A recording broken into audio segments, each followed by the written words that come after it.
In this video, you're going to learn how to create a YouTube video into a blog post with the help of one single AI prompt. So by the end of the video, here's exactly what you're going to learn. You're going to learn how you can analyze your YouTube script. We're going to understand search intent. We're going to use the AI prompt as an example. We're going to optimize for Google's quality rating guidelines, and we're going to use that for context. So with step number one, we're going to need to grab the video transcript. And why this matters is that your transcript is the foundation for the blog post. And one of the biggest reasons why we're not just regurgitating information, we're using the information from your YouTube video, and this is context needed in order to write the article. So the first method that we're going to use is we're going to use Poppy AI, which is one of my favorite AI tools. The second option is using a YouTube transcript generator, and then from there you're going to need to get the transcript, copy the URL, and then clean it up with a simple prompt. You're going to go ahead and grab your recent YouTube video. For this example, I'm going to grab this one here about finding your niche with the help of AI.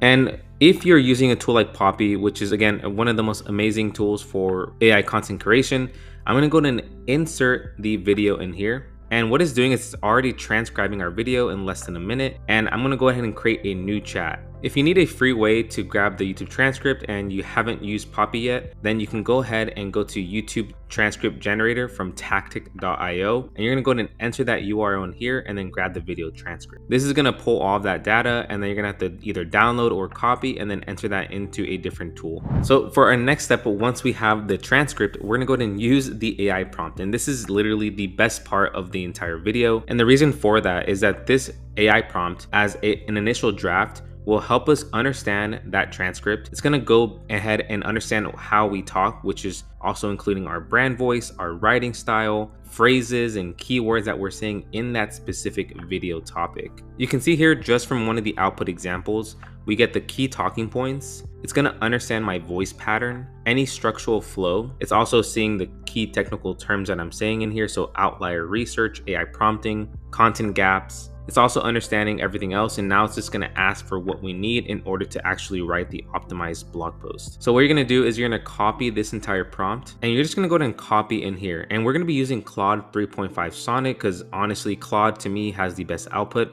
And you can see here that it's given us our key talking points, so that it knows that the topic is about finding niche intersection based off of our passions, experience, and the market needs. We're using AI prompts for niche ideation. So the creator voice, which is mine, is conversational. We have the flow structure, and it's just a really good AI prompt. So from here, we're gonna go ahead and enter the target keywords. We're also gonna add in some desired word count, any SEO specific guidelines, which I'm gonna include in that Google Doc, and then also our headline structure preference. So the main target keyword for me is going to be how to find your niche with AI, and our word count 1,800 words. And this is just a rough draft. You have to understand that you're not going to want to publish this article without doing editing, improvements, and also adding in your personal experience, even though it already has that based off of our transcript. So for the SEO requirements, I like to follow this blog post quality checklist. So this is based off of Google's EAT principles, which is experience, expertise, authoritativeness, and trust. I'm just going to add that checklist right here. Now for the heading structure, I do like to follow H1, H2, and H3. And from here, we're going to go ahead and click on enter. So what I like about this is that it's given us our H1 and our meta description. So you can go into a Google Doc wherever you normally write this article and start either copying and pasting and creating the document. All right, so it looks like we're in the right direction. We have our title and our meta description. This could always change in the future. So now it's asking us if we'd like to proceed with the full blog post using this structure. I think the table of contents looks great, and it's going to make sure that it hits the target for the word count. It's going to provide and follow the SEO checklist and uses proper hierarchy for the headers and maintains Google's EAT rating guidelines. So I'm just going to say yes, proceed, and it's going to start writing the entire article. Okay, so this is looking pretty good. We have our introduction, and I want to make sure that actually is following my exact transcript. So from here it says, finding your perfect niche is often cited as the biggest challenge for content creators and entrepreneurs. After conducting over 1,000 coaching calls, I've observed this consistent pattern. People struggle to nail down their niche and identify their target audience. Today, I'll show you how to use AI tools to solve this challenge systematically. Personally, I think that introduction is really good. I will not even mess with that. I could probably include a little bit more if I needed to, but the intro is perfect to me. Looking into the next heading, which is understanding the niche selection framework. I really like that. So this is really, really good.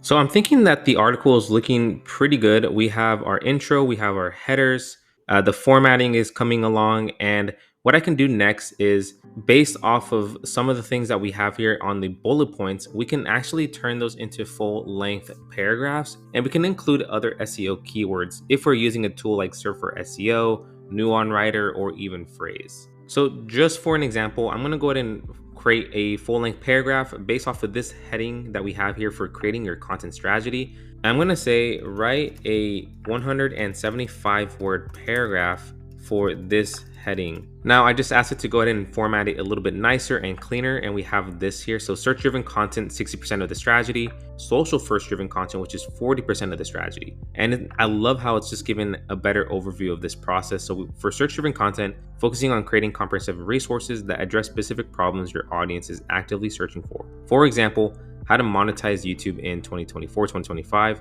best YouTube equipment for beginners, and then we have social first content strategy. This will help complement your search driven content. For example, I made 10K without AdSense, the YouTube money secret nobody shares. And while these titles may seem bold, they're essential for building authority. So this is really good. And now I can go ahead and continue doing this with any other section that is needed if I don't want it to be too short. So as you are writing the article, you're going to want to optimize for Google's quality standards. Yes, I did provide an SEO checklist, but it's always up to you to make sure that you're prioritizing high quality content. And that is a vague statement, but in the simplest terms, here's what you need to do. You want to always add in your personal experiences and examples. You want to include information gain. So what are some examples you can share that might not be on other people's articles or your competitors? You always want to include relevant statistics or any data. This could also be pulled from the transcript. You can link to authoritative resources, and then also just make sure that you're demonstrating firsthand knowledge, which again, you are, because you're grabbing this from your own YouTube transcript. Now from here, you can use AI tools to help you with your image generation. And we're going to use Napkin AI, which has a free option for creating images. And this is just going to turn your text into visual infographics. So you're going to go ahead and just either create a free account. You can easily sign in. And then from here, we can create a new napkin. And what we're going to do is we're going to go ahead and copy this section of our blog post. And we're going to go into Napkin AI. We're going to add that in here. And what you're going to do is you're going to highlight over this, and we're going to click on that little lightning bolt to generate the visual. Cool. So it looks like we went ahead and created our visual for us. And I think this looks great. We have the niche selection framework. And this is just one example where we can have our image generation. And I think I'm going to just choose another one because it's good, but it's not great. Okay, and I really do like this one here. So what we're going to do is we're going to go ahead and click on it, and we're going to go ahead and export this image. And I'm going to make it dark mode just because it looks way nicer, and click on download PNG. Cool, so now we have added that image in here, and you can do this with other sections of the article. But as you can see, we're coming out with an amazing blog post, and slowly but surely, it's going to be able to be posted on your website, all because of one specific AI prompt. So go ahead and use the AI prompt. Try Poppy AI too if that's something that you want to use for your content generation. I do have a code that gives you $25 off of your purchase using code Eddie. Now, if you have any other questions or want to learn more about content writing with AI, you can watch these videos next.